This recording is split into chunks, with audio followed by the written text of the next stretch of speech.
Hello friends, once again welcome to in my YouTube channel. In this class we discuss about in detail of Avaleya Kalpana. So let's continue with our today's lecture.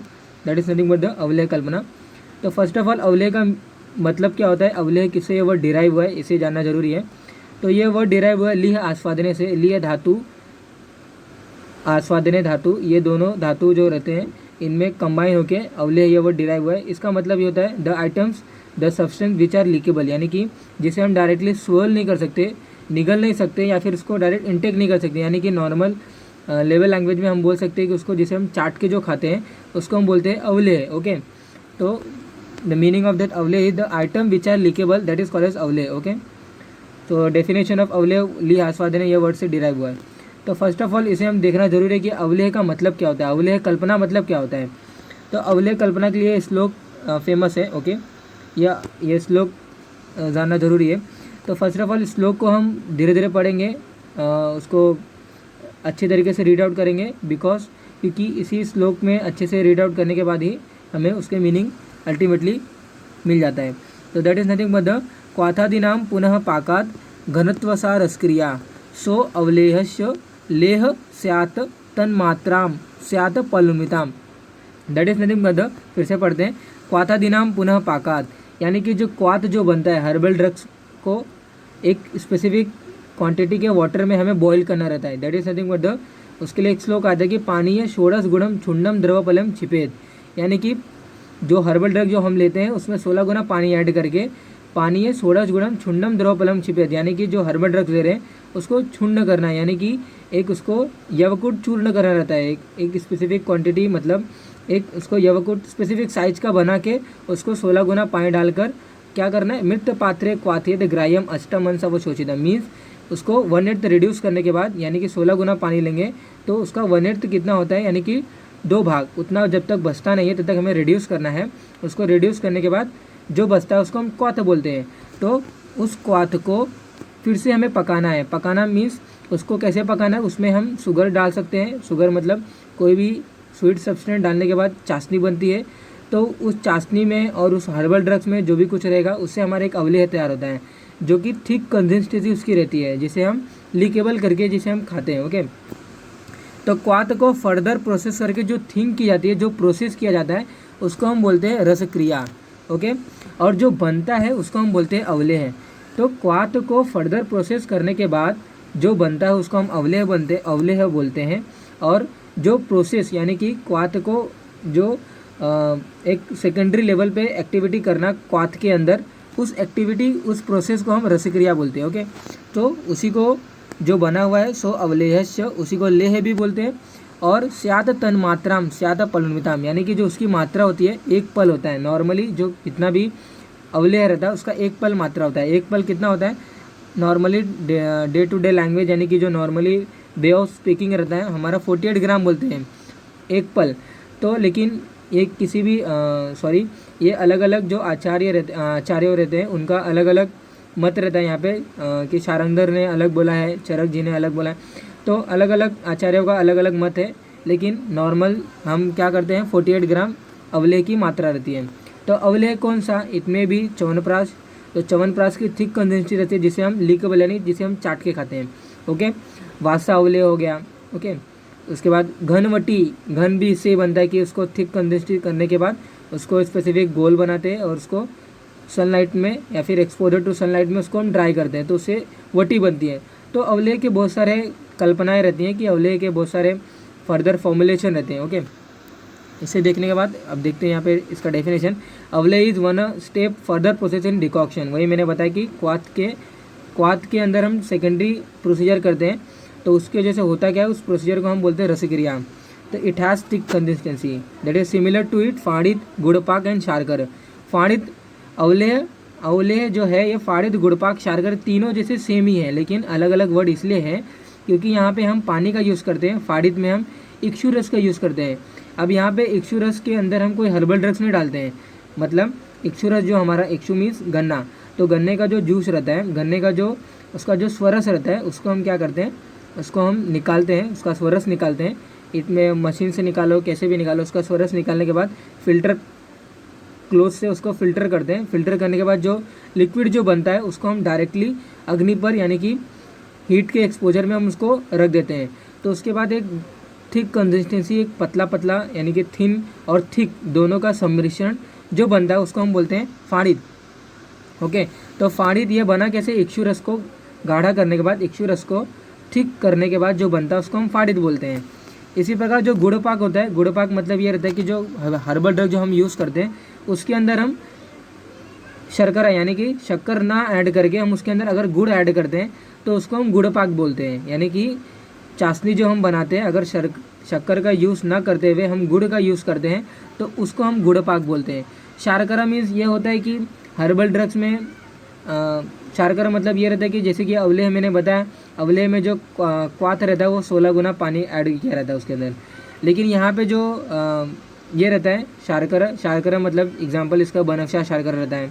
Okay, तो शार्करा में करते क्या कि जो herbal drugs हम लेते हैं ये भी अवलेह का ही पार्ट है, मतलब इसमें भी थिक कंसिस्टेंसी रहती है। लेकिन शार्कर में ये रहता है कि कुछ मैनिफेस्टेशन रहता है, उसमें कुछ चेंजेस रहते हैं। तो उसमें कौन से चेंजेस रहते हैं, वो चेंजेस अपने वाटर के मतलब कितना वाटर हमने लिया है इसमें थोड़ा सा वैरी हो सकता है, हमने कितना शक्कर लिया इसमें वैरी हो सकता है।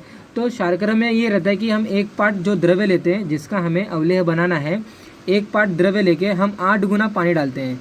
नॉर्मली 16 गुना पानी डालते हैं अवलेह के लिए जो हम क्वाथ प्रिपेयर करते हैं। मैं अभी फर्दर स्लाइड में बताऊंगा कि वहाँ पे च्यवनप्राश अवलेह और वासा अवलेह कैसे बनाते हैं। लेकिन यहाँ पे मैं नॉर्मली बता रहा हूँ कि हर्बल ड्रग्स लेके उसमें 16 गुना पानी डालते हैं अवलेह यानी कि डिकॉक्शन तैयार करने के लिए। लेकिन शार्कर में हम 8 गुना पानी लेते हैं और उसको रिड्यूस करते हैं। कब तक रिड्यूस करते हैं, 1/8 रिड्यूस करते हैं। तो 1/8 का 8 तो कितना होता है, 1 भाग। यानी कि हमने अगर 80 ml लिया है तो उसका 10 ml रिड्यूस करना है और 10 ml के 4 टाइम्स हमें उतना शक्कर ऐड करना रहता है। तो जो बनता है उसको हम शार्कर बोलते हैं। ओके, तो यहाँ पे अल्टीमेटली तीनों फाड़ित, गुड़पाक और शार्कर तीनों ये अवलेह के ही पार्ट है, अवलेह ही इसे बोलते हैं। लेकिन ड्यू टू इसमें हम लिक्विड मीडिया कौन सा यूज़ कर रहे हैं, यहाँ पे फाड़ित में इक्षु रस को ही हम डायरेक्टली हीट किया तो जो थिक कंसिस्टेंसी जो हमें ऑब्टेन हुई उसको हम फाड़ित बोलते हैं। गुड़ पाक में हम हर्बल ड्रग्स का जो अवलेह बनाना है उसमें हम गुड़ यूज़ करते हैं, इसलिए गुड़ पाक इसको बोला गया है। शार्कर में मैंने बताया कि अवलेह बनने के बाद चाशनी बनाने के लिए हम 4 गुना यूज़ करते हैं, उसमें शक्कर जितना रहता है। ओके, तो अलग अलग ये वे रहते हैं, इसको बताने के तरीके अलग अलग है, लेकिन अल्टीमेटली ये एक ही अवलेह का ही पार्ट है। नेक्स्ट स्लाइड में देखते हैं। तो दर इज मतलब इसके 2 वे हो सकते हैं। हम पहला वे ये रहता है कि हम इसमें यानी कि जो चाशनी बनती है जिसकी वजह से अवलेह यानी कि थिक कंसिस्टेंसी एक इसको ऑब्टेन होती है, इसको मिलता है, उसमें हम विदाउट शक्कर ऐड किए यानी कि कोई भी स्वीट सब्सटेंस हम बिना ऐड किए अगर कोई अवलेह बनाते हैं, बिना ऐड किए कोई चाशनी बनाते हैं तो उसको हम बोलते हैं, पर इसका प्राइमरी वे होता है अवलेह बनाने का। उसमें हम क्या करते हैं, कूटज अवलेह इसका एग्जाम्पल है, इसमें चाशनी नहीं बनती है। ओके, तो चाशनी बनाने की इसमें ज़रूरत नहीं रहती। क्यों नहीं रहती, क्योंकि हम इसमें शक्कर ही ऐड नहीं कर रहे हैं, तो चाशनी बनने का सवाल ही नहीं आता है। इसका दूसरा वे ये रहता है कि हम इसमें क्या करते हैं, शक्कर डालते हैं। तो अवलेह बनाने के 2 तरीके होते हैं, एक विदाउट शक्कर वाला यानी विदाउट शुगर सब्सटेंस, और दूसरा वे ये रहता है कि इसमें हम शुगर यानी कि शुगर जैगरी यानी कि स्वीट सब्सटेंस हम उसमें डालते हैं। इट में भी गुड़, इट में भी शक्कर, इट में भी एनीथिंग। ओके, तो वहाँ पे हम शुगर और गुड़ जब डालते हैं, क्वाथ को फर्दर पकाते हैं। अगर डिकॉक्शन को हम यानी क्वाथ को हम शुगर और गुड़ के साथ पकाते हैं तो उसके बाद जो तैयार होता है अवलेह उसको हम सेकेंड वे ऑफ अवलेह प्रिपरेशन बोलते हैं। प्राइमरी वे ऑफ अवलेह प्रिपरेशन में हम शक्कर या गुड़ ऐड नहीं करते हैं, उसमें विदाउट शक्कर और विदाउट गुड़ के ही जो अवलेह प्राप्त होता है वो प्राइमरी वे ऑफ अवलेह प्रिपेयर रहता है। ओके, तो इसमें च्यवनप्राशन, वासा अवलेह इसमें एग्जाम्पल आते हैं। अब वे ऑफ चेकिंग, अवलेह परीक्षा कैसे की जाती है। अवलेह परीक्षा करने के लिए इसमें बहुत सारे रूल बताए गए, इसका श्लोक है, मैंने अच्छे तरीके से लिखा हुआ है। तो सुपक्वम तंतुमत्वम स्यात् अवलेहो अपसु मज्जति, पूरा श्लोक देख लेते हैं। तो सुपक्वम तंतुमत्वम स्यात् अवलेहो अपसु मज्जति खरत्वम पीड़ते मुद्रा गंधवर्ण रसोद्भव। श्लोक को अच्छे तरीके से रीड आउट करना है। Okay, once again we will read it.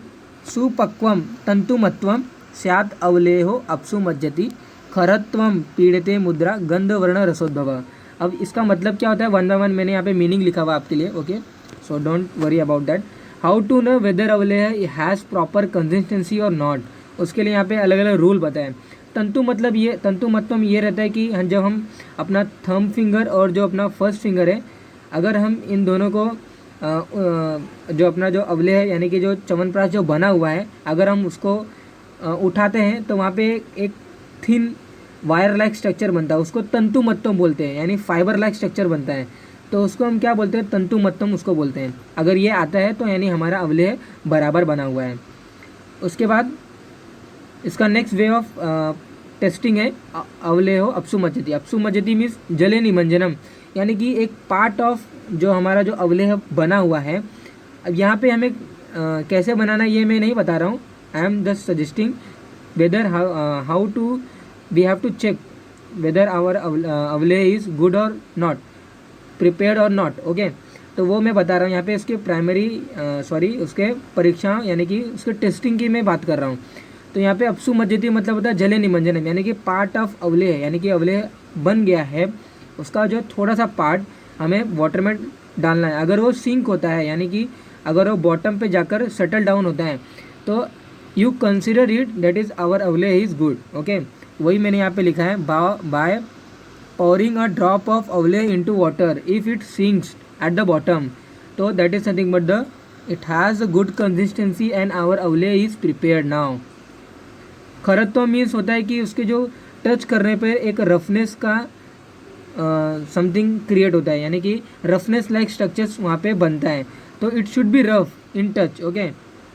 पीड़िते मुद्रा मतलब ये रहता है कि अगर हम उसमें अपना जो थंब फिंगर है अगर हम डालते हैं, यानी कि डालते मीन्स पार्ट ऑफ थोड़ा सा एक हाथ से निकाल जो अवलेह जो बना हुआ उसको जब अगर लेते हैं एक छोटे से वेसल्स में, तो वहाँ पे अगर हम उसके अंदर उसके ऊपर से जो अवलेह जो हमने लिया अगर उसके ऊपर से हम अपने थंब फिंगर जो है हमारा अगर हम उससे प्रेस करेंगे तो वो रिबाउंड नहीं होता है। रिबाउंड मतलब जो हमने थंब फिंगर से उस अवलेह को जो दबा दिया है वो फिर से रिबाउंड नहीं होता है, मीन्स वो दोबारा अपने ओरिजिनल पोजीशन पे नहीं आता है, यानी कि जो हमने थंब फिंगर से उसको दबाया था वो दबाने के बाद एज इट इज़ वो दबा ही हुआ है, यानी रिबाउंड नहीं हुआ है, तो उसका मतलब होता है पीड़िते मुद्रा। उसके बाद यहाँ पे वो बताया जा रहा है गंधवर्ण रसोद्भव, यानी कि जो हम हर्बल ड्रग्स या फिर प्रक्षेप द्रव्य हर्बल ड्रग्स क्या है ये सब मैं बताऊँगा। फर्दर मैंने आपके लिए एग्जाम्पल रखा है च्यवनप्राश अवलेह और वासा अवलेह।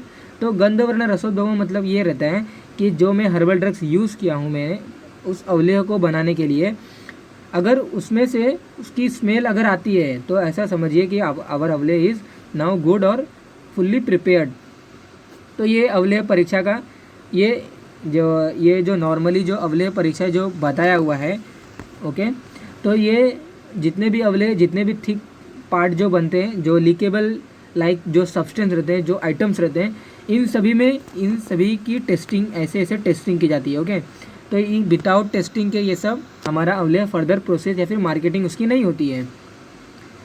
अभी नेक्स्ट में हम देखते हैं दैट इज़ उसकी मात्रा जो नॉर्मली जो बताई जाती है तन मात्रा स्यात पलमिताम। ये जो हमारा जो मात्रा है ये अकॉर्डिंग टू शारंगधर, ये हमारे एक आचार्य हैं लघुत्रयी में आते हैं, बृहत्त्रयी जैसे मैंने बताया चरक सुश्रुत और वाग्भट में, तो लघुत्रयी में शारंगधर एक कंटेंट है, यानी कि 3 लघुत्रयी में से शारंगधर एक है। उनमें उन्होंने क्या बोला है कि इसकी जो मात्रा होती है जो लीकेबल यानी जिसे हम चाट के खाते हैं वो 1 पल की मात्रा होती है, यानी कि 48 ग्राम। लेकिन एज़ पर मॉडर्न टाइम इसे बहुत सारे लोग बोलते हैं कि 1 कर्श होना चाहिए, यानी कि 12 to 20 ग्राम। 1 कर्श मतलब 12 ग्राम होता है, लेकिन approx not 12 gram, it may be further more, that is nothing but the approx 12 to 24 gram, 12 to 20 ग्राम हमारा इतनी मात्रा होनी चाहिए। अभी नेक्स्ट स्लाइड में देखते हैं इसका अनुपान जो बताया गया है शास्त्रों में कि अलग अलग अवलेहों के लिए अलग अलग अनुपान है, लेकिन अनुपान मतलब ये रहता है कि जो हम लेते हैं यानी कि जो हम अवलेह हमें जो खाना है यानी कि च्यवनप्राश लेने के बाद उसके बाद यानी कि उसके बाद या उसके साथ अनुसह पश्चति दायाति that is something that is अनुपानम। तो अनु मतलब पश्चात यानी कि उसके बाद, अनुसह आयाति यानी कि that is nothing but the उसके साथ या फिर सह यानी उसके बाद या फिर उसके साथ, यानी कि च्यवनप्राश लेते समय उसके साथ या फिर च्यवनप्राश खाने के बाद जो हम लेते हैं उसको हम क्या बोलते हैं, अनुपान बोलते हैं। मैंने यहाँ पे च्यवनप्राश का एग्जाम्पल लिया है, वो कोई भी थिंग हो सकती है। तो अनु मतलब होता है, अनुपान मतलब यह होता है कि जो भी आइटम हमें लेना है या फिर जिसे भी हमें इंटेक करना है उसके अनुपान यानी कि उसको कैटलिस्ट बढ़ाने के लिए हम अनुपान का यूज़ करते हैं। तो वो अनुपान क्या क्या हो सकता है, अवलेह कल्पना के लिए वो मैंने यहाँ पे इनलिस्टिंग किया है। दुग्धम इक्षुरसो यूषः पंचमूली कसायजम। पंचमूली मतलब ये होता है कि पंचमूल बताए गए यानी कि बृहद पंचमूल ऐसा करके एक रेफरेंस आया है मिश्रगढ़ में, मैंने बताया है आपको। तो पंचमूली ये रहता है कि उसमें हम 5 प्लांट रहते हैं, बिल्व, अग्निमंत्र, शोनाक, पाटला एंड उसमें गंभारी, ये 5 हर्बल ड्रग रहते हैं। उसके मूल यानी कि उसके रूट का यूज़ करके एक कंबाइन इक्वल क्वांटिटी में सभी प्लांटों 5 प्लांटों का उसके रूट का यूज़ करके हम कषाय बनाते हैं यानी कि डिकॉक्शन बनाते हैं यानी क्वाथ बनाते हैं। तो क्वाथ हम किसी अवलेह के साथ ले सकते हैं। दुग्ध ले सकते हैं, जैसे कि नॉर्मली च्यवनप्राश लेते समय, च्यवनप्राश लेने के बाद या फिर च्यवनप्राश के साथ हमें दुग्ध का यूज़ करना रहता है। इक्षु रस का भी यूज़ करते हैं हम। यूज़ मतलब होता है जो हमारा जो पल्सेस होती है यानी कि जो दालें होती हैं, दाल का जो पानी रहता है, दैट इज समथिंग जो हम पल्सेस बनाते हैं डे टू डे लाइफ में, प्रोटीन का जो इनरिच सोर्स है, यूज मतलब उसका हम इंटेक करते हैं अवलेह कल्पना के बाद। ओके, उसका नेक्स्ट लाइन है वासा क्वाते यथा योग्यम अनुपानम प्रशस्यते। मीन्स वासा क्वाते मीन्स वासा एक प्लांट है, वासा क्वात यानी कि वासा का डिकॉक्शन। अगर हम वासा का डिकॉक्शन ले सकते हैं, हम ये जो मैंने बृहद पंचमूल के जो कंटेंट बताए इनका कषाय ले सकते हैं यानी इनका डिकॉक्शन भी ले सकते हैं। यूज यानी कि मैंने पल्सेस के जो दाल बताए यानी दाल का जो पानी बताया वो भी ले सकते हैं। इक्षु रस मीन गन्ने का जो जूस होता है यानी कि इक्षु रसो यानी कि इक्षु का जो जूस रहता है ये ले सकते हैं, या फिर दुग्ध ले सकते हैं यानी कि क्षीर यानी कि मिल्क। यथा योग्यम as per your ability, as per situation आपको क्या लेना है, अनुपानम प्रशस्यते, ये आपको लेना है। तो दुग्ध, sugar cane juice, decoction of पंचमूल, वासाक्वाथ we have to take. Okay, तो that is all about that अवलेह इन डिटेल मैं यहाँ पे बता रहा हूँ आपको। तो फर्स्ट एग्जांपल हम लेंगे च्यवनप्राश। ओके, च्यवनप्राश यहाँ पे जो अपना इक्विपमेंट है जो हमें नॉर्मली यूज़ करेंगे उसके लिए इक्विपमेंट हमारा wide mouth stainless steel vessels. Means हम यहाँ पे इसका इस्तेमाल इसलिए कर रहे हैं क्योंकि हमें इसमें अपना डिकॉक्शन यानी कि हमें इसमें अपना क्वाथ प्रिपेयर करना है। क्वाथ किस लिए प्रिपेयर करना है, क्वाथ में ही हम चाशनी बनाते हैं। ओके, तो इसलिए हम उसके लिए बड़ा वेसल्स की ज़रूरत है, इसलिए इक्विपमेंट में अपना wide mouth stainless steel vessel requirement है। उसमें हम डिकॉक्शन बनाएंगे और डिकॉक्शन के बाद ही हम चाशनी का निर्माण करते हैं। स्ट्रॉन्ग स्पैचुला होना चाहिए। ओके, डारवी जिसे हम बोलते हैं, स्ट्रॉन्ग स्पैचुला। हम जब डिकॉक्शन जब चाशनी बनाएंगे तो उसको राउंड करने के लिए, उसको घुमाने के लिए तो हम स्पैचुला का यूज़ करते हैं। फाइन शिव और फाइन क्लोथ, ये किस लिए इस्तेमाल होता है, इसमें जब हमारा जो आंवला जो रहता है, आंवला से हम पिस्टी बनाते हैं, आंवला से हम आंवला पल्प बनाते हैं। आंवला से आंवला पल्प बनाने के लिए हमें एक प्रोसीजर से हम जाते हैं। उसका मैंने शॉर्ट वीडियो नेक्स्ट स्लाइड में मैंने दिखाया है ड्यूरिंग प्रोसीजर एक्सप्लेनेशन, वहाँ में मैंने बताया है। तो वहाँ पे सीव का इस्तेमाल करते हैं हम, यानी कि एक फाइन क्लॉथ का इस्तेमाल करते हैं जिसमें बारीक बारीक पाउडर रहते हैं। हम पाउडर मीन्स एक शीव यानी कि जाले टाइप का एक स्ट्रक्चर रहती है, उसमें हम जो हमारा जो आंवला रहता है उसको रब करते हैं। रब करने से क्या होता है, वो एक साइड्स में अपना आंवला जो पल्प रहता है उसका पल्प सेपरेट हो जाता है और एक साइड में उसके फाइब्रस स्ट्रक्चर सेपरेट हो जाते हैं। तो ऐसे आंवला पल्प का ऑब्टेन हमें होता है, तो इसलिए फाइन शीव की रिक्वायरमेंट होती है। स्टोव या फिर गैस, ये तो normally no need to explain it. Okay, अब यहाँ पे प्री प्रिपरेटरी मटेरियल क्या क्या रिक्वायरमेंट है। मेन ड्रग, अभी बनाने से पहले ये सब हमारे पास होना ज़रूरी होता है। तो मेन ड्रग यानी कि जिसका हमें मतलब डिकॉक्शन किसके थ्रू बनाएंगे, डिकॉक्शन किस लिए चाहिए, डिकॉक्शन में ही हम चाशनी बनाएंगे। और जो अपना जैसे च्यवनप्राश अवलेह जो हमें बनाना है, तो सिर्फ आंवला से तो च्यवनप्राश बनता नहीं, क्योंकि आंवला से च्यवनप्राश नहीं बनता। ओके, क्यों नहीं बनता, क्योंकि उसमें हर्बल ड्रग्स की रिक्वायरमेंट होती है। विदाउट हर्बल ड्रग्स के रिक्वायरमेंट, विदाउट हर्बल ड्रग्स के एडिंग से हम जो हमारे जो थेरेपेटिक जो गेन होते हैं च्यवनप्राश के वो हम नहीं ले सकते हैं। तो हम मेन ड्रग यानी कि जो हमारे जो कुल टोटल 46 टोटल हर्बल ड्रग्स की रिक्वायरमेंट होती है च्यवनप्राश के लिए, तो वो यहाँ पे रिक्वायर होता है। उसी डिकॉक्शन में, उसी चाशनी में हम अपने पिस्टी को डालते हैं। ये डिटेल में हम फर्दर स्लाइड में देखेंगे। ओके, तो मेन ड्रग की रिक्वायरमेंट होती है क्योंकि हम इसे डिकॉक्शन बनाते हैं और डिकॉक्शन से हम चाशनी बनाते हैं, इसलिए मेन ड्रग पहले हमें कलेक्ट करके रखना है।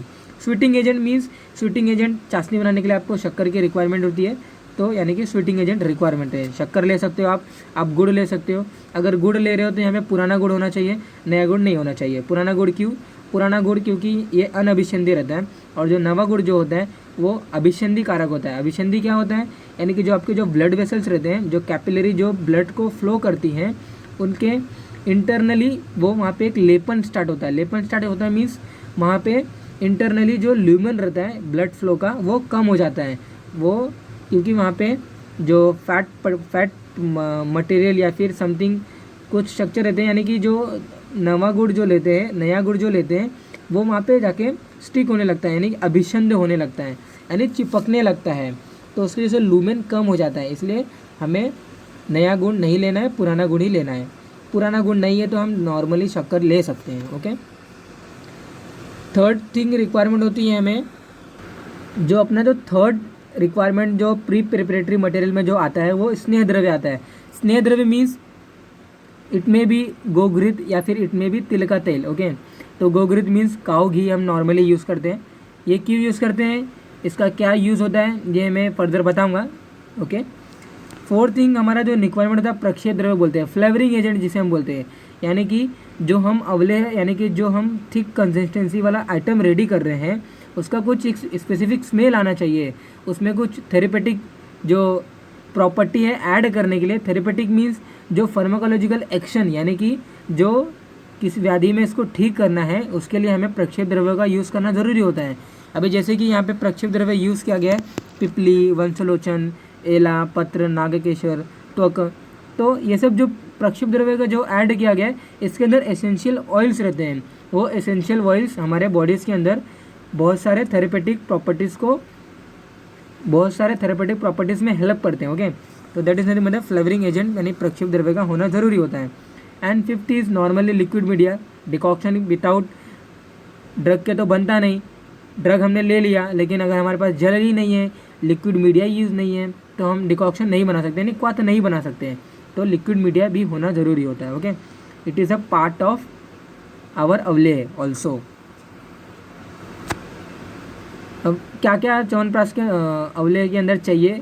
फर्स्ट ऑफ ऑल आंवला, जो हमने आंवला जितने लेना है, शास्त्र उक्त अगर हम बना रहे हैं, यानी शास्त्रोक्त अगर हम बना रहे हैं अपना च्यवनप्राश अवले, तो उसमें मेंशन किया गया कि हमें 500 क्वांटिटी यानी कि 500 आंवला एटलीस्ट होना चाहिए उसके अंदर। ओके, और जो वाटर जो हम यूज़ कर रहे हैं डिकॉक्शन बनाने के लिए वो 1 द्रोण होना चाहिए। 1 द्रोण मतलब 12.5 लीटर, यानी 12.5 लीटर नॉर्मली इतना जल होना चाहिए। ओके, और सीजेमोल यानी कि तिल का तेल, अगर तेल यूज़ करते हैं, लेकिन चारंगधर ने तिल का तेल नहीं बताया था।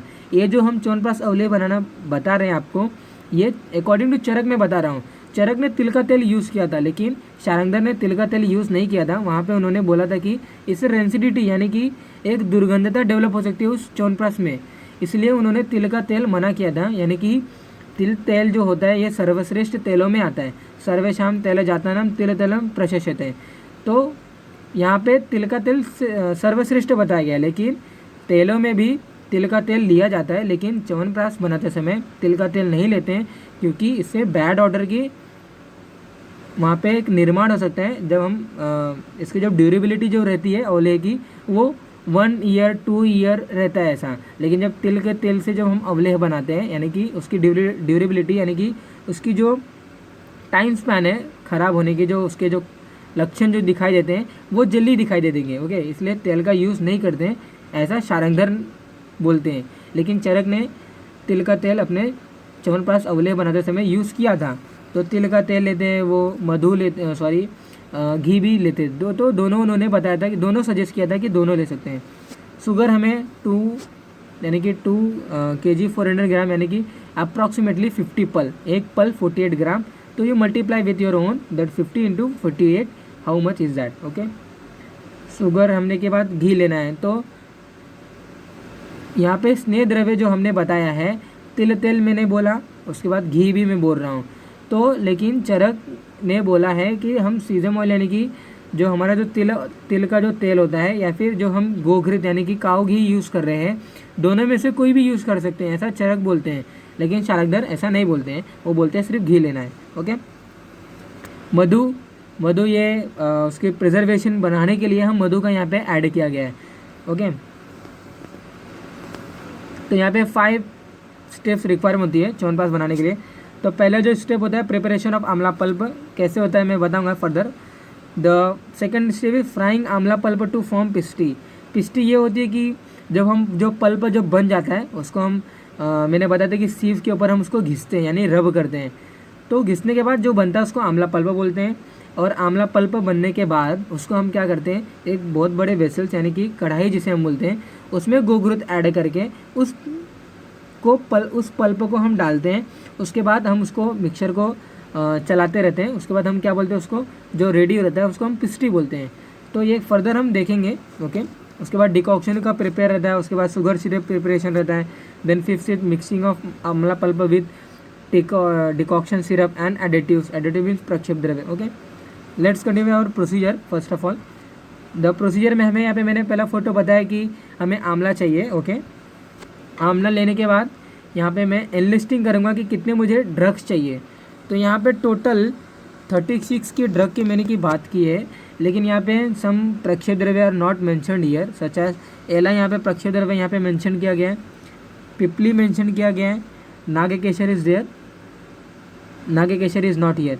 सो ऐसे टोटल मिलाकर कुल टोटल 48 या फिर 46 ऐसे टोटल कुछ ड्रग्स के नंबर आते हैं जो च्यवनप्राश में यूज़फुल रहते हैं, इतना चाहिए। ओके, तो ये जो मटेरियल यानी कि ये जो हर्बल ड्रग्स जो यहाँ पे बताए गए हैं, इनका पहले आपको डिकॉक्शन बनाने के लिए एक बहुत ही बड़े वेसल्स में इनका यवकूट करना है। यवकूट उलूखले यंत्र में आप कर सकते हैं। उलूखले यंत्र क्या होता है, एक बहुत बड़ा ऐसा वेसल्स रहता है।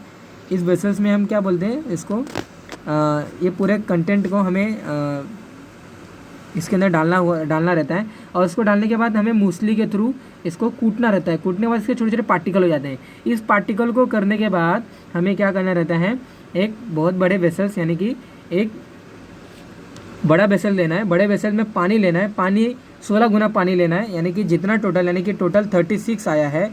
अगर अंडरस्टैंड, अगर मैंने एक जो मेरा 46 में जो ड्रग यूज़ कर रहा हूँ या फिर 38 में जो ड्रग यूज़ कर रहा हूँ, अगर समझिए कि मेरा 36 ड्रग, अगर मैं एक को 1 ग्राम मानता हूँ यानी 36 ग्राम, तो उसका 16 जितना आता है उतना मुझे पानी यूज़ करना है यानी वाटर यूज़ करना है डिकॉक्शन प्रिपेयर करने के लिए।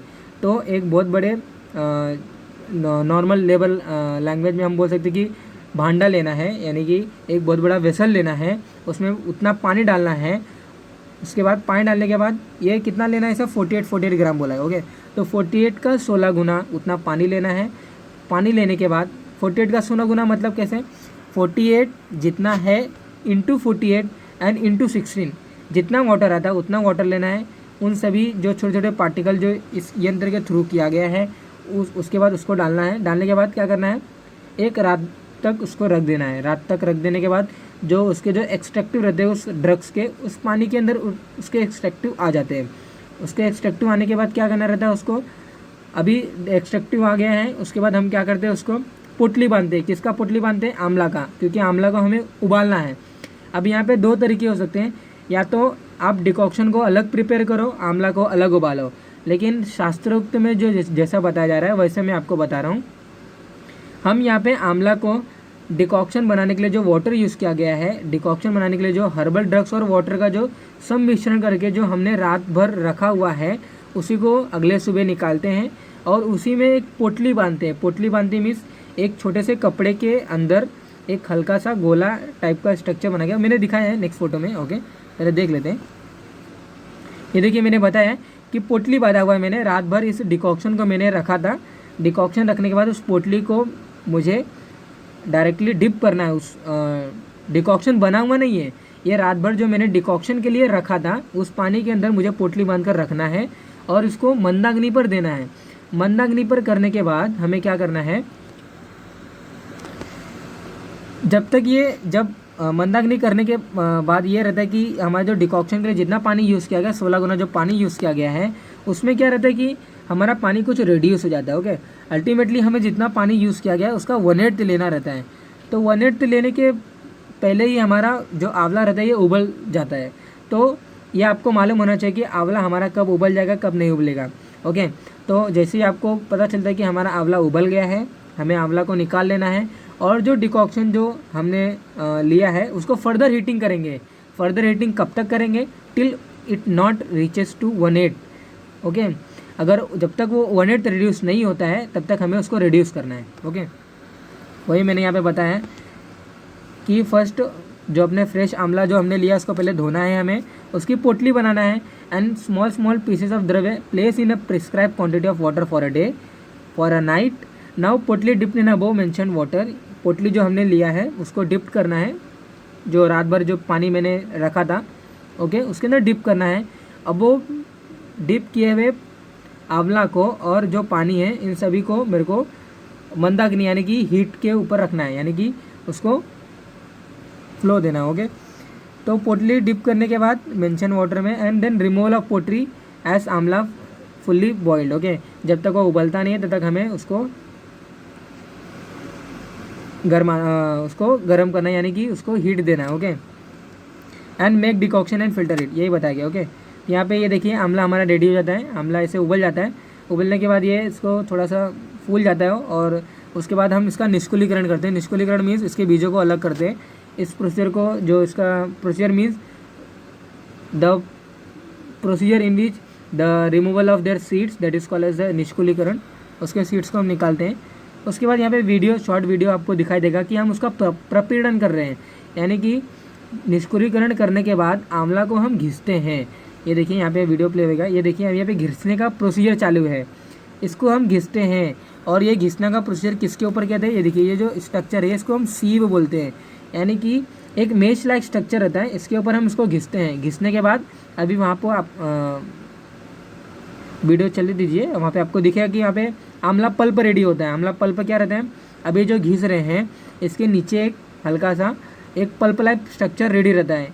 अभी इसके घिसने के बाद क्या रहता है कि इसका जो फाइब्रस स्ट्रक्चर रहता है ये बाहर आउटसाइड के रिमूव हो जाता है, यानी अल्टीमेटली जो हमारे थ्रोट में जो इरिटेंट कॉज करेगा, इरिटेंट इंड्यूस करेगा वो रिमूव। ये देखिए इसी की मैं बात कर रहा हूँ, इसी को हम आंवला पल्प बोलते हैं। ओके, इसी को हम आंवला पल्प बोलते हैं। आंवला पल्प हमारा रेडी हो जाता है कि इसमें प्रपीड़न करने के बाद। प्रपीड़न क्या होता है, प्रपीड़न मतलब होता है आंवला जो हमारा जो उबला हुआ है उसको हम घिसते हैं, यानी रब करते हैं। वही यहाँ पे लिखा हुआ है reduce decoction till it not become 3 to 4 litre. Next दिखेगा फोटो आपको कि रिड्यूस कितना हो गया। ओके, मैंने बताया था कि पोटली जिस वाटर में हमने डिप किया है वो वाटर हमें मंदाग्नि यानी कि फ्लेम पे रखना है। फ्लेम पे रखने के बाद हमें उसको जो वाटर जो हम जितना हमने लिया उसको 1/8 रिड्यूस करना है, लेकिन 1/8 रिड्यूस के दरमियान हमारा जो आंवला है वो पक जाता है, उसको हम ले लेते हैं, लेकिन हमें कंटिन्यू उसको हीट करना है जो वाटर हमने लिया है। तो reduce decoction that is nothing but the उसका निष्कुलीकरण। डिकॉक्शन रिड्यूस करने के बाद निष्कुलीकरण जो भी बताया कि उसके बाद इसका प्रपीड़न करते हैं, जिसका मैंने वीडियो दिखाया आपको। And removal of fibre bye rubbing it's preventive measure of prevent any throat irritation. Okay, वो इरिटेशन से बचाता है, इसलिए हम उसको रबिंग करते हैं, आंवला पल्प निकालते हैं। And soft form of amla that is called as a पिस्टी। यहाँ पे ये गलत लिखा हुआ है, यहाँ पे पिस्टी नहीं आएगी, यहाँ पे आंवला पल्प आएगा। ओके, आंवला पिस्टी जब हम घी से आंवला पल्प का संयोग जब हम घी से साथ करते हैं तब आंवला पिस्टी की निर्माण होता है, लेकिन यहाँ पे आंवला पिस्टी नहीं, यहाँ पे आंवला पल्प आएगा। ओके, वही यहाँ पे लिखा हुआ, ये देखिए आंवला पिस्टी अभी कैसे बनेगा वो उसकी मैं बात कर रहा हूँ। यहाँ पे मैंने एक बड़ा सा कढ़ाई लिया है, उसके अंदर मैंने घी डाला हुआ है। घी डालने के बाद यहाँ पे नेक्स्ट प्रोसीजर बताया जाएगा कि यहाँ पे देखिए अभी जो आंवला पल्प जिसका मैंने बताया था, जिसका मैं जिक्र किया था उस वीडियो के थ्रू, उसको मुझे इसमें ऐड करना है। ऐड करने के बाद वहाँ पे क्या करना है, हमें उसको थोड़ा सा मतलब माइल्ड फ्लेम पर उसको चलाते रहना है। तो ये चलाते क्यों है, क्योंकि जो आंवला के अंदर जो मॉइस्चर कंटेंट है वो चला जाता है, अंडरस्टैंड। वो चला जाने के बाद वो वहाँ से फिर आंवला जो है, आंवला खुद ही अपने आप घी वो बाहर निकालता है। ओके, तो इसमें क्या रहता है कि जितना हमें घी यूज़ किए रहते हैं वो बहुत ही जल्दी सूख करता है, लेकिन थोड़ी देर के बाद वो घी को खुद ही अल्टीमेटली बाहर निकालता है। क्यों निकालता है, क्योंकि अभी इसका पिस्टी अल्टीमेटली बन चुका है, वो ऐसा इंडिकेट कर रहा है। तो काओ घी और तिल तेल is pour in thick steel, मैंने वही बताया।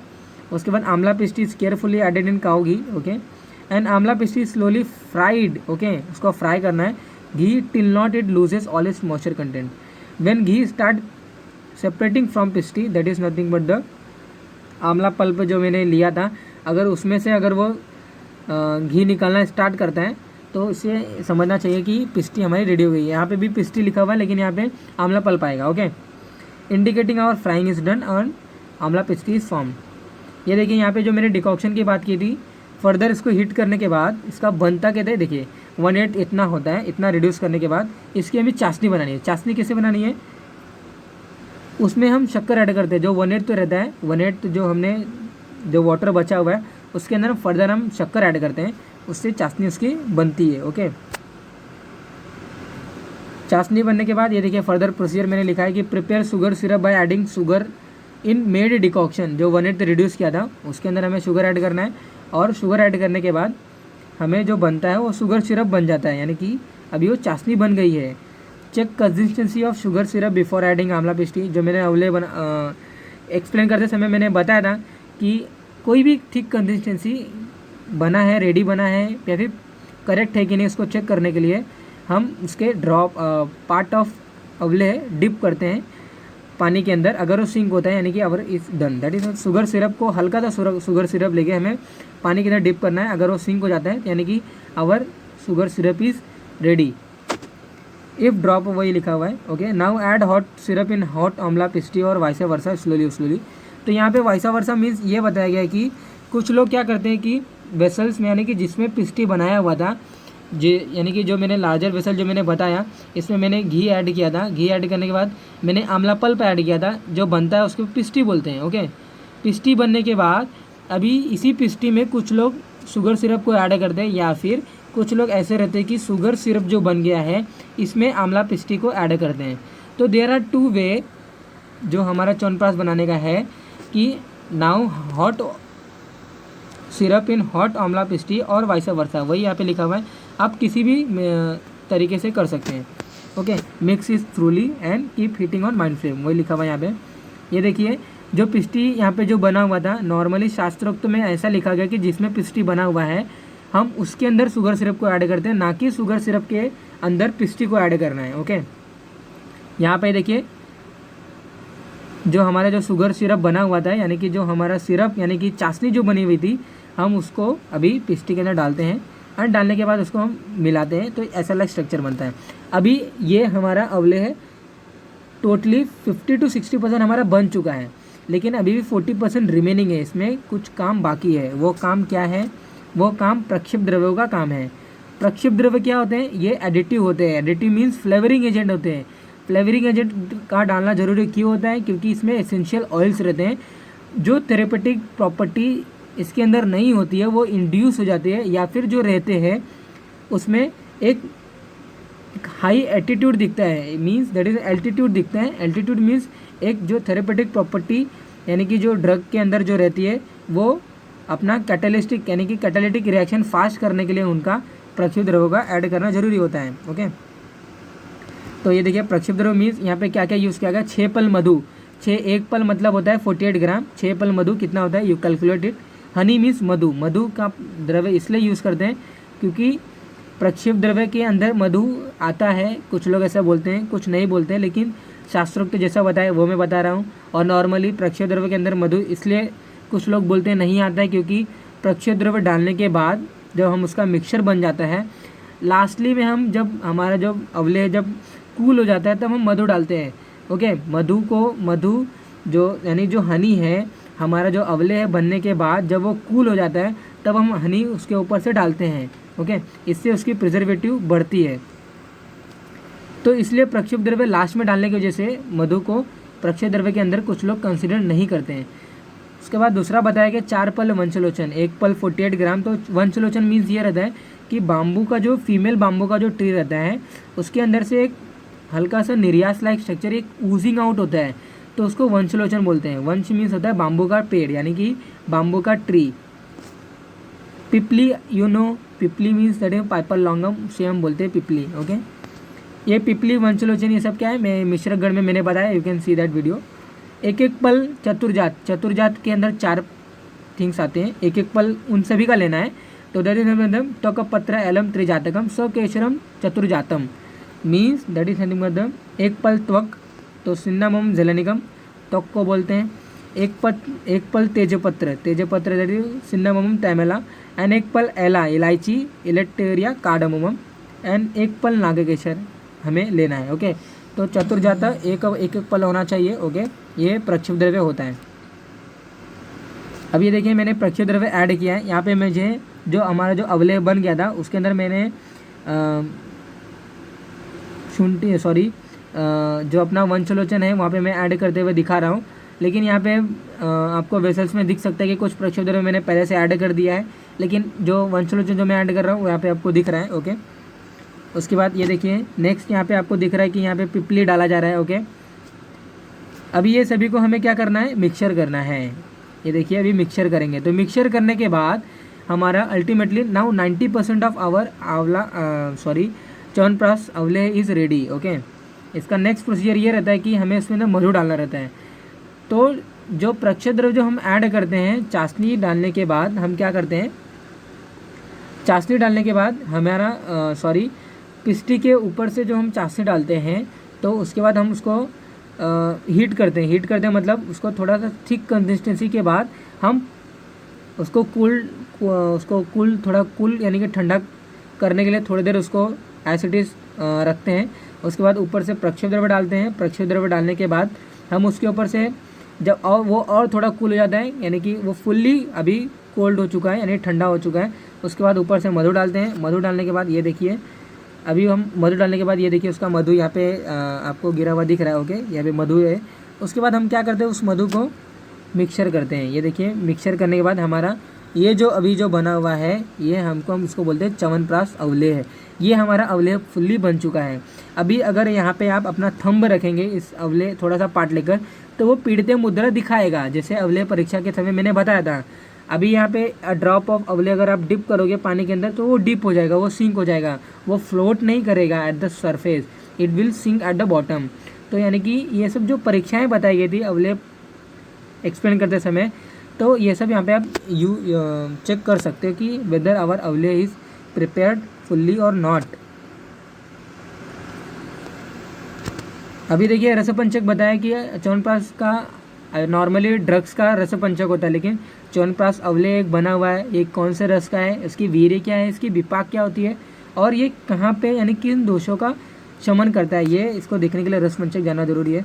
इसका जो रस होता है मधुर रस का होता है, अम्ल रस प्रधान होता है। ओके, मधुर रस की उसमें शक्कर डाला हुआ है, अम्ल रस इसलिए क्योंकि इसमें बहुत सारे हर्बल ड्रग्स डाले हुए हैं।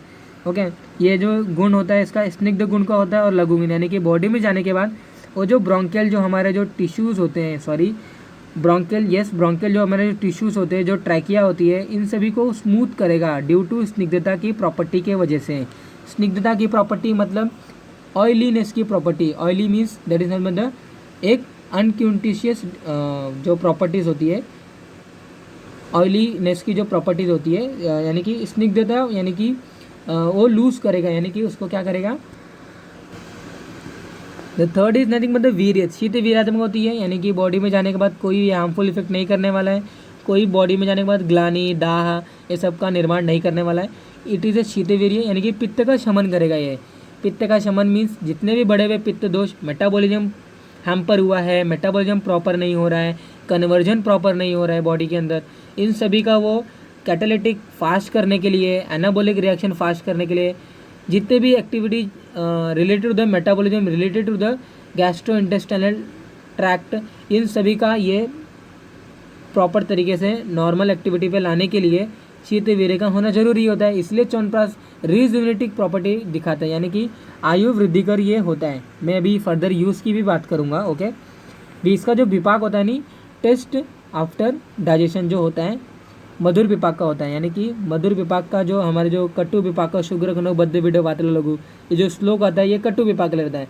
स्वादो गुरु सृष्टमलो, यानी कि इसके जो च्यवनप्राश खान लेने के बाद जो हमारा जो फीसिस या फिर जो हमारे जो यूरिन रहते हैं वो प्रॉपरली एक प्रॉपर वे में एक्सपेल आउट होते हैं बॉडी के थ्रू। ओके, तो मधुर विपाक का ये रहता है कि स्वादो गुरु सृष्टमलो विपाक कफ शुक्रग्ल, यानी कि जितने भी इसे लेकिन जो मधुर विपाक रहते हैं थोड़ा सा कफ की वृद्धि होती है, लेकिन यहाँ पे वात का शमन करता है, वह पित्त का शमन करता है, हल्की सी कफ की वृद्धि होती है मधुर रस और मधुर विपाक की वजह से। लेकिन जो हमारा जो मल होता है वो मल बांधित नहीं रहता है, हमारा मल अच्छी तरीके से लूज होता है और एक्सपेल होता है बॉडी के थ्रू। जैसे कि बहुत लोगों को समस्या रहती है, बहुत लोगों को प्रॉब्लम रहती है कि हमारा मल अच्छे तरीके से नहीं निकल रहा है बाहर, तो च्यवनप्राश डॉक्टर सजेस्ट, यानी कि एक आयुर्वेदिक प्रैक्टिशनर सजेस्ट इसलिए करता है क्योंकि उसमें मधुर विपाक होती है। मधुर विपाक की वजह से वो बॉडी में शिष्ट मलो, यानी कि एक अच्छे तरीके से उसका फ्लो करवाता है। वो इसका जो कर्म होता है मैंने बताया कि वात पित्त नाशक होता है, कफ की हल्की सी वृद्धि करता है क्योंकि इसके अंदर मधुर विपाक और मधुर रस रहती है। जो नॉर्मली मधुर रस और मधुर विपाक जो रहते हैं वो नॉर्मली कफ की वृद्धि करते हैं। क्यों करते हैं? क्योंकि मधुर रस और मधुर विपाक के अंदर स्निग्धता की प्रॉपर्टी रहती है, जो कि कफ के दोष के अंदर वो स्निग्धता की प्रॉपर्टी रहती है। ड्यू टू दोनों गुण के समान के होने की वजह से एक वहाँ पे वृद्धि हो जाती है एक गुण की, तो इसलिए वहाँ पे एक दोष की वृद्धि होना जरूरी रहता है। अभी यहाँ पे नोट दिया हुआ है, यानी कि एक इम्पॉर्टेंट आपको क्या क्या वहाँ पे प्रिकॉशन ले सकते हैं, यानी कि आफ्टर कंप्लीशन ऑफ अवले आपको हनी ऐड करना है। अगर आप यानी कि अगर आपका जो अवले यानी कि जो थिक कंसिस्टेंसी जो पार्ट वाला जो मटेरियल यानी कि आइटम जो बना हुआ है, अगर आप हनी उसके अंदर जब आपका अवले अगर गर्म रहेगा आप तभी अगर डाल दिए रहेंगे तो आपका अवले वो इतना प्रिजर्वेट नहीं हो पाएगा जितना ठंडे में अगर आप हनी को डालोगे। Okay, to enhance the durability of prepared अवले, मैं उसमें ऐड किया था मैंने हनी को। प्रक्षेप द्रव्य should be added at low heat only, essential and can be evaporate. मैंने जैसे कि बताया था कि प्रक्षेप द्रव्य के अंदर एसेंशियल ऑयल होते हैं जो कि कैटालिटिक थेरेपेटिक प्रॉपर्टी में फार्माकोलॉजिकल एक्शन में हेल्पफुल होते हैं, इसलिए प्रक्षेप द्रव्य थोड़े से यानी कि जब वो गर्म रहते हैं तभी डाला जाता है। ज़्यादा गर्म डालेंगे तो एसेंशियल ऑयल वो इवापोरेट हो जाते हैं। And to protect from sticking of prepared material at the bottom of vessel, हम इसलिए घी को डालते हैं। ओके, इंडिकेशन कहाँ कहाँ इसका यूज़ करते हैं। अभी इंडिकेशन जो बताया था मैंने बताया था कि रीजुविनेटिंग प्रॉपर्टी दिखाते हैं, इसलिए च्यवनप्राश कोई भी प्रैक्टिशनर सजेस्ट करता है, क्योंकि रीजुविनेटिंग यानी कि जितने भी बॉडी सेल्स यानी कि बॉडी में जितने भी हमारे पास सेल्स होते हैं उन सभी सेल्स का एक उनके जो फंक्शन होता है नॉर्मल फंक्शन तो देता ही करवाता ही है, उसके साथ साथ जो हमारे जो डेथ टिश्यू जो है उनका रिमूवल करता है बॉडी के थ्रू, और क्या करता है वो बॉडी के थ्रू रिमूवल करने के बाद न्यू टिश्यू की फॉर्मेशन करता है, इसलिए रीजुविनेटिंग प्रॉपर्टी दिखाता है, यानी कि एजिंग को डिले करता है। Okay, it has vitamin C, कैसे करता है वो? इट हैज़ विटामिन सी, यानी कि च्यवनप्राश के अंदर विटामिन सी रहता है, and vitamin C responsible for the formation of collagen fibre. जो हमारा जो स्किन रहता है, स्किन के नीचे एक लेयर होता है उसके अंदर कोलेजन फाइबर रहता है, वो कोलेजन फाइबर जो रहता है वो इलास्टिसिटी यानी कि इलास्टिक नेचर ऑफ स्किन के लिए रिस्पॉन्सिबल रहता है। वो कोलेजन फाइबर विटामिन सी की वजह से उसके निर्माण होती है, और विटामिन च्यवनप्राश लेने की वजह से विटामिन सी मिलता है, उससे कोलेजन फाइबर के फॉर्मेशन होती है, और उसकी वजह से हमें इलास्टिक नेचर यानी कि स्किन की इलास्टिसिटी गेन होती है, और इसकी वजह से रीजुविनेटिंग प्रॉपर्टी हमें दिखा देता है। इसे रीजुविनेटिंग प्रॉपर्टी में इलास्टिक नेचर का ये मैटर क्या होता है, मीन्स जैसे कि आप देखते हैं कि अगर कोई एज पर्सन रहता है तो उसकी जो स्किन की जो ग्लो रहती है, स्किन की जो इलास्टिसिटी रहती है वो पूरी चली जाती है। ओके, तो इलास्टिसिटी मेंटेन करवाता है, इसलिए रीजुविनेटिंग प्रॉपर्टी च्यवनप्राश दिखाता है। ओके, इसका नेक्स्ट फंक्शन है कि वो COPD यानी क्रॉनिक ऑब्स्ट्रक्टिव पल्मोनरी डिसीज़ में इसका यूज़ करते हैं। ये क्या होता है? ये होता है कि जितने भी रेस्पिरेटरी सिम्टम्स होते हैं वो COPD के अंतर्गत आते हैं। जितने भी मतलब COPD के अंदर ब्रोंकियल अस्थमा का मेनली आता है। ब्रोंकियल अस्थमा क्या होता है? ये ये यहाँ पे चार्ट के थ्रू आपको दिखेगा ब्रोंकियल अस्थमा क्या होता है। तो क्रॉनिक ऑब्स्ट्रक्टिव पल्मोनरी सिंड्रोम को ही हम क्या बोलते हैं, सिंड्रोम बोलो या फिर डिसीज़ बोलो। ओके, तो सिंड्रोम कलेक्शन ऑफ डिसीज़ को हम सिंड्रोम बोलते हैं। तो collagen fibre decreases in lungs, यानी कि जितने भी जो टिश्यू रहते हैं लंग्स के अंदर, यानी कि उनका क्या रहता है कि फर्दर वो रिलैक्स और कॉन्ट्रैक्ट होते हैं। तो जो टिश्यू रहते हैं वो रिलैक्स और कॉन्ट्रैक्ट के लिए रिस्पॉन्सिबल होते हैं। तो उनके अंदर कोलेजन फाइबर का होना जरूरी रहता है। तो ये कोलेजन फाइबर जो रहता है वो च्योनप्राश के थ्रू हमें मिलता है। The elasticity of bronchi and alveoli is lost in COPD and oxygen carry capacity get decreases, person get take forcefully inhalation। तो इलास्टिसिटी रिड्यूस होने की वजह से ब्रोंकियल में और एल्वेलाई में रिड्यूस होने की वजह से ऑक्सीजन कैरिंग कैपेसिटी वहाँ पे कम हो जाती है। जब हमारा एल्वेलाई ही प्रॉपर तरीके से स्वेल या फिर अगर वो कार्बन डाइऑक्साइड को नॉर्मली जो रहता है कि ऑक्सीजन हम इंटेक करते हैं, यानी ऑक्सीजन जो इनहेल करते हैं, इनहेल करने के बाद वो जो हमारा एल्वेलाई रहता है वो फूलता है। अनफूलने के बाद हमारा जो चेस्ट रीजन रहता है थोड़ा सा एलिवेट दिखता है। तो एल्वेलाई ही जब नहीं फूलेगा, एल्वेलाई के अंदर ही जब हमारा जो एयर जा रहा है, ऑक्सीजन जा रहा है, अगर वही हमारा प्रॉपर तरीके से जाएगा और वो दैट इज मतलब वो स्वेल नहीं होएगा, तो वहाँ पे ट्रांसफ़र ऑफ यानी कि डिफ्यूजन कार्बन डाइऑक्साइड का एल्वेलाई के अंदर आना और ऑक्सीजन का ब्लड कैपिलरी के अंदर जाना, ये दोनों एक्टिविटी नहीं हो पाएगी। इसलिए पर्सन को ऑक्सीजन कैरिंग कैपेसिटी यानी कि वो ऑक्सीजन का इंटेक कम कर पाता है। इसीलिए वहाँ पे पर्सन फोर्सफुली इनहेलेशन करते हैं, यानी कि बॉडी में ऑक्सीजन की नीड है, डिमांड है, इसलिए बॉडी फोर्सफुली इनहेलेशन कराता है। Due to not proper amount of oxygen, वहाँ पे फोर्सफुली इनहेलेशन ये सिम्टम्स दिखाई देता है। इसलिए COPD में च्यवनप्राश ठीक करवाता है, यानी कि कोलेजन फाइबर जो लंग्स के जो टिश्यू रहते हैं उनको कोलेजन फाइबर देता है, और ड्यू टू दैट वो प्रॉपर अपना मूवमेंट कर देते। ब्रोंकाई का जो ब्रोंकियोल्स जितने भी रहते हैं, ट्रैकियोल्स जो भी ये सब रहते हैं, वहाँ पे उनका मूवमेंट करवाने की, जैसे COPD में यानी क्रॉनिक ऑब्स्ट्रक्टिव पल्मोनरी डिसीज़ में, यानी अस्थमा में, ये सभी में ठीक करता है। ओके, इसका जो थर्ड इंडिकेशन है वर्क इन प्राणवायु स्रोतस। प्राणवायु स्रोतस वही मैंने बताया कि जितने भी रेस्पिरेटरी लाइक सिम्टम्स होते हैं उसी को हम प्राणवायु स्रोतस व्याधि बोलते हैं।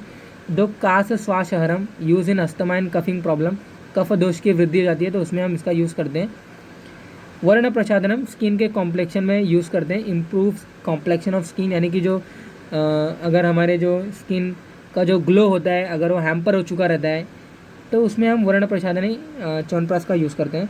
पवन अनुलोमनम की गैस बना हुआ है, पवन जैसे कि 5 टाइप के हमारे यहाँ पे वात दोष जो रहता है, जो रिस्पॉन्सिबल पूरे बॉडी के मूवमेंट के लिए रिस्पॉन्सिबल होता है, वो 5 वायु में डिवाइड होता है। प्राण वायु, उदान वायु, समान वायु, व्यान वायु एंड अपान वायु। जैसे कि एग्जाम्पल के तौर में अगर मैं ले लूँ तो जो अपना प्राण वायु रहता है वो ऑक्सीजन को बाहर निकालने के लिए रिस्पॉन्सिबल होता है। उदान वायु कार्बन डाइऑक्साइड जो बना हुआ उसको बाहर निकालने के लिए रिस्पॉन्सिबल होता है। अपान वायु जो बना हुआ रहता है वो हमारे जो फीसेस रहते हैं, हमारे जो यूरिन रहते हैं, उन सभी को बाहर निकलने का काम करता है। तो जो कुछ वायु रहते हैं वो बाहर निकलने का काम कर रहे हैं, कुछ अंदर लेने के लिए काम कर रहे हैं। जैसे कि अगर मैं अपान वायु की बात करूं, जो वायु बाहर निकलने के लिए यूज़ कर रहे हैं वो वायु बाहर ना निकालते हुए अगर वो ऊपर की तरफ आते हैं तो यानी कि उनका अनुलोमन हो रहा है, यानी कि वो प्रॉपर डायरेक्शन में उनका फ्लो नहीं होता है, जिस डायरेक्शन में उनको जाना चाहिए वो नहीं जाते हैं, उनका अलग ही यानी कि विपरीत अनुमार्गम उनको बोलते हैं हम। तो यहाँ पवन अनुलोमनम हो जाता है, वहाँ पे अपने डायरेक्शन चेंज कर लेते हैं वो, तो उनको ठीक करने के लिए च्यवनप्राश का यूज़ करते हैं। अभी यहाँ पे डेवलप न्यू टिश्यू, इसलिए हम क्या करते हैं उसको बच्चों के लिए यूज़ करते हैं। न्यू टिश्यू की फॉर्मेशन करता है वो। Remove excessive stress develop by free radical, तो जितने भी मेटाबॉलिज्म जो प्रोसेस होती है बॉडी के अंदर उसके जैसे सेल्स के थ्रू एक फ्री रेडिकल इंड्यूस होता है, एक फ्री रेडिकल बाहर निकलता है जो कि क्या करता है वो सेल्स को डेथ भी कर सकता है वो, यानी कि जो सेल्स जो हमारे रहते हैं वो सेल्स को हैम्परिंग कर, उनके फंक्शन को हैम्पर कर सकता है या फिर उनका डेथ भी कर सकता है। तो ये ऑक्सीडेटिव स्ट्रेस रिमूवर रहता है, ये उन फ्री रेडिकल को जो च्यवनप्राश रहता है उन सभी फ्री रेडिकल को वो किल कर देता है। उसके बाद अंग बलानाम फॉर गुड ग्रोथ, अंग बलानाम पेडियाट्रिक यानी कि चिल्ड्रंस को देते हैं हम। अनामयम ये इम्यूनिटी बूस्ट करता है अंदर बॉडी के अंदर। आयु प्रकर्षणम मीन्स हमारा जो प्रॉपर फंक्शन ऑफ जो इंद्रिय रहती हैं, ज्ञानेंद्रिय, कर्मनेंद्रिय, उभनेंद्रिय, तो ज्ञानेंद्रिय में चक्षुनेंद्रिय, आँखों की जो शक्ति होती है, अपना स्किन का जो ग्लो है, टंग का जो स्पर्शनेंद्रिय है, ओके, जितने भी टाइप के इंद्रिय जो है बताए गए हैं, इन सभी का वो प्रॉपर फंक्शन इंड्यूस करता है। मैथुन शक्ति इंड्यूस करता है, अट्रैक्शन टुवर्ड्स योर पार्टनर वो इंड्यूस करता है, ओके। तो वे ऑफ वर्किंग अल्टीमेटली इसके तरीके कैसे किया इसने काम अपना, कोलेजन फाइबर इसने इंड्यूस किया, तभी जाके COPD में इसका हेल्पफुल इफेक्ट दिखा, या फिर इसने इसका हेल्पफुल इफेक्ट नॉर्मली जो दिखा था कि कोलेजन फाइबर नहीं बन रहा था, तभी वहाँ पे स्किन के जो इलास्टिसिटी कमज़ोर हो जाती है, यानी कम हो जाती है, तभी रिजुविनेटिंग प्रॉपर्टी इंड्यूस करता है by formatting collagen fibre inside the skin layer. उसके बाद एंटीऑक्सीडेंट होता है, यानी कि ऑक्सीडेटिव स्ट्रेस रिमूवर होता है, जो कि फ्री रेडिकल जो डेवलप होते हैं ऑक्सीजन वो सेल्स को डेथ कर सकते हैं या फिर सेल्स के फंक्शन को हैम्परिंग करते हैं। अग्नि प्रदीपकर होते हैं, यानी कि अग्नि अगर आपकी प्रदीप्त नहीं है तो वहाँ पे वो बढ़ाता है, और जो आपका जो प्रॉपर डाइजेशन ऑफ फूड होता है वो प्रॉपर इंड्यूस या फिर इन्हेंस करता है डाइजेशन ऑफ फूड को, ओके। यहाँ पे जो मात्रा जो बताई गई थी कि इट डिपेंड टू पर्सन वो कितना इंटेक कर सकता है, तो 12 to 25 gram according to Sharangdhar बताया गया, लेकिन कुछ चरक के अकॉर्डिंग हमारा जो है पाव किलो लेना चाहिए, ऐसा बोला जाता है कि 250 ग्राम, यानी कि अप्रॉक्सीमेटली जो नॉर्मल लैंग्वेज हम पाव किलो बोलते हैं, यानी कि 1/4 of 1 kg जिसे हम बोलते हैं, तो 250 ग्राम एज़ पर चरक ही बताया था उन्होंने कि 250 ग्राम हमारा एक वेट होना चाहिए, लेकिन ये तो बहुत ही ज़्यादा हो गया, नॉर्मल लैंग्वेज में इतना अफोर्डेबल ही नहीं कि एट अ टाइम वो 250 ग्राम वो इनटेक कर सकें। तो उन्होंने अपने एज़ पर एंशियंट टाइम उन्होंने बताया था कि 250 ग्राम लेना चाहिए, लेकिन शारंगधर जो कि लघुत्री के अंदर आते हैं, जो कि अभी मॉडर्न रिसेंटली के ये राइटर हैं, तो उन्होंने 12 to 24 ग्राम यानी एक कर्श अप्रॉक्सीमेटली उन्होंने बताया है, ओके। इसका अनुपान है क्षीर, तो अनुपान चवनप्राश अवलेह लेने के बाद आप दूध ले सकते हैं या फिर अलॉन्ग विथ ले सकते हैं, ओके। इसका सेवन काल बताया कि आप जब मॉर्निंग में जब आप उठते हैं, यानी कि अर्ली मॉर्निंग में without eating of any food, यानी कि प्राग भक्त, यानी कि अनन्न भक्त, अनन्नम यानी कि अन्न नहीं लिया हुआ वो वक्त, या फिर जल्दी उठा हुआ अर्ली मॉर्निंग में without eating any food, without eating any meals, इसका टाइमिंग होता है 7 काल, ओके। तो that is all about the chyawanprash. Now we will see here the वासा अवलेह, ओके। वासा अवलेह के लिए श्लोक मैंने दिखा था कि ये भी शॉर्ट में हम देखेंगे।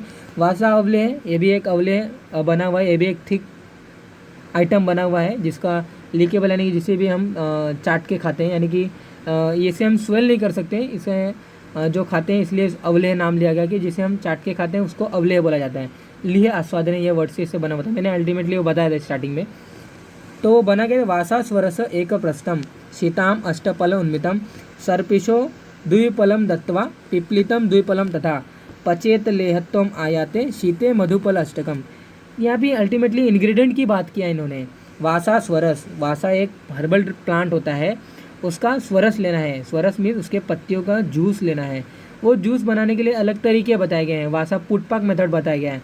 ये वासा पुटपाक मेथड ये रहता है कि आप उनके जो पत्ती जो रहते हैं, लीव्स रहते हैं, अल्टीमेटली उनके जूस वो नहीं निकालते हैं।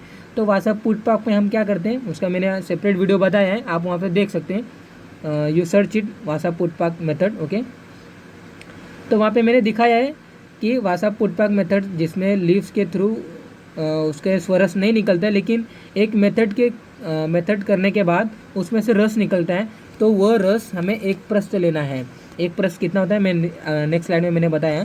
शीता मीन्स शक्कर, विदाउट एडिंग एनी शुगर और स्वीट सब्सटेंस हमारा अवलेह प्रिपेयर नहीं होता है, तो वो 8 पल लेना है। सर्पी यानी कि घी, गोघृत ये लेना है, 2 पल, दत्वा उतना लेना है। पिपली द्विपल लेना है, यानी कि जो पिपली जो बताया वो 2 पल लेना है, पिपली यानी पाइपल लॉन्गम। ये प्रक्षिप्त द्रव्य, ऐसे प्रक्षिप्त द्रव्य इतना लेना है। पचेत लेहत्वम आयते, और प्रिजर्वेटिव बढ़ाने के लिए मधु ऐड करना है, कितना 8 पल, ओके। तो ये सब इंग्रेडिएंट की बात हो गई। नेक्स्ट स्लाइड में देखते हैं कितना क्या क्या लेना है।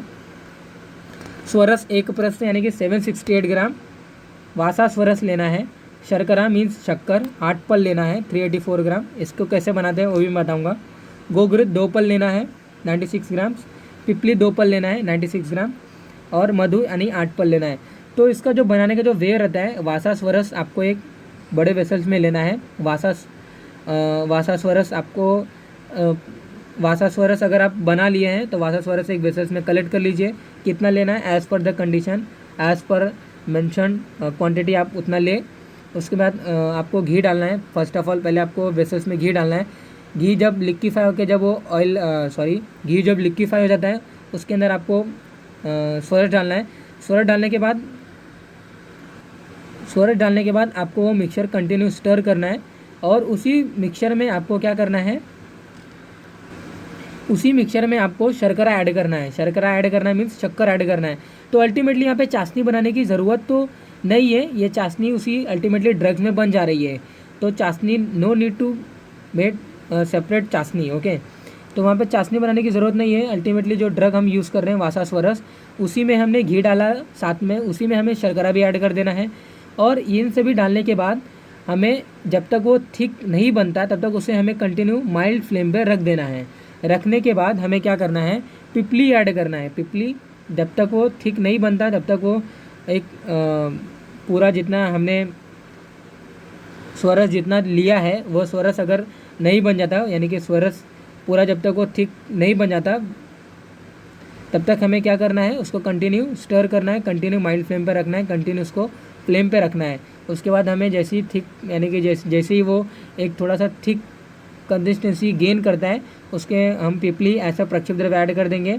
थोड़ा सा कूल होने के बाद पिपली ऐड कर देंगे। एंड जब वो फुल्ली कूल हो जाता है तो हमें उसमें मधु ऐड कर देंगे। तो मैंने च्यवनप्राश आंवले में फुल्ली डिटेल तरीके से मैंने बताया। वासा आंवले में वासा आंवले में एक गो थ्रू फास्ट में गो थ्रू कर रहा हूँ, ओके।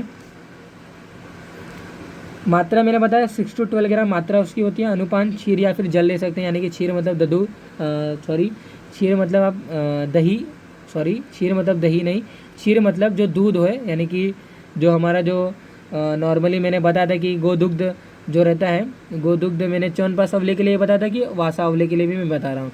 तो अनुपान ये रहता है कि अनुपान आप आंवले लेने के बाद लें या फिर अनुपान आंवले लेते समय लें या फिर लेने के बाद लें, ओके।